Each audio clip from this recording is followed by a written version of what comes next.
It all started as a joke. 5 friends, Jake, Emily, Sarah, Matt and Lauren, were gathered at Jake's house for a weekend of horror movies and ghost stories. The idea of playing a spooky game found online seemed like the perfect way to end the night. They stumbled upon a website filled with various urban legends and supernatural challenges, but one game caught their attention: the Midnight Ritual. The instructions were simple. Light a candle, draw a circle with salt, and say the incantation at exactly midnight.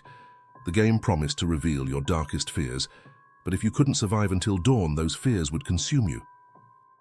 The group laughed it off as just another internet hoax, but curiosity got the better of them. They decided to give it a try. As the clock struck midnight, they followed the steps, the room dimly lit by the single candle flickering in the center of the salt circle. Jake, the boldest of the group, recited the incantation, his voice steady despite the tension in the air. When he finished, there was a moment of silence followed by nervous laughter. Nothing happened. "See? It's just a dumb game," Matt said, rolling his eyes. But as the group started to relax, the candle's flame suddenly flickered and then went out, plunging the room into darkness. The temperature dropped, and a heavy, oppressive feeling settled over them. Then they heard it, a low, guttural growl coming from the shadows. Emily gasped. "Did you hear that?" They all did. The sound was coming from all around them, as if something was circling the room just out of sight. Jake tried to relight the candle, but his hands were trembling too much. When the flame finally caught, they saw the salt circle had been disturbed, the white grains scattered as if something had moved through it. "That's not possible," Sarah whispered, her voice shaking. "We were all standing here." But the evidence was clear. Something had crossed the line, something that wasn't human. The friends exchanged fearful glances, the reality of their situation sinking in. "Maybe we should stop," Lauren suggested, her voice barely above a whisper. "End the game."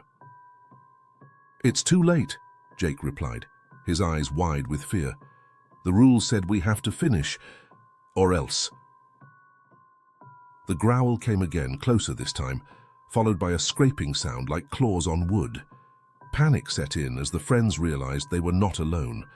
They had summoned something that now stalked them in the darkness. The first to go was Matt. He had insisted on leaving the room, convinced that if they just ignored the game, it would stop. But as soon as he stepped outside the salt circle, the door slammed shut behind him. The others heard his screams, but when they managed to wrench the door open, he was gone. All that remained was a trail of blood leading down the hallway. Terror gripped them. They retreated to the living room, huddling together, their eyes darting to every shadow. The air grew thick with dread, and the growling became more frequent, more menacing. Whatever they had summoned was toying with them, driving them to the edge of sanity. One by one, the entity began to pick them off. Lauren was next, her fear of drowning manifesting as water suddenly filled the room, rising fast and leaving her gasping for air. When the others tried to help, she was already gone, her body submerged in the icy water that had no logical source.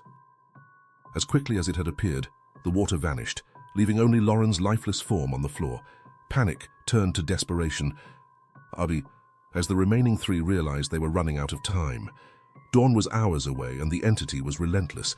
They decided to stick together, hoping that their numbers would provide some safety. But the entity knew their fears, their weaknesses, and it exploited them mercilessly. Emily's fear was fire. She had been in a house fire as a child, and the trauma had never left her. The entity used this against her, manifesting flames that engulfed her, trapping her in a fiery hell. The others watched in horror as she burned, her screams echoing in their ears long after she was gone. Only Jake and Sarah were left. They were determined to survive, but the entity was closing in. They could hear it moving through the house, a sinister presence that grew stronger with each passing minute. Jake clutched the candle, his last line of defense, while Sarah held onto a family heirloom, a silver locket she believed might protect them. The final showdown happened just before dawn. The entity revealed itself fully, a monstrous form of shadow and teeth, eyes glowing with malevolent intent. It lunged at them, its growls filling the room. Jake and Sarah fought back, but it was no use. The entity was too powerful, too ancient. In a last-ditch effort, Jake threw the candle at the entity. The flame seemed to catch, igniting the shadowy figure in a burst of light. The entity shrieked, thrashing wildly as it tried to extinguish the fire consuming it. The room filled with an unholy scream, a sound that reverberated through the walls, shaking the very foundation of the house. As the first light of dawn broke through the windows, the entity let out one final, ear-piercing wail before dissipating into the air, leaving behind only silence.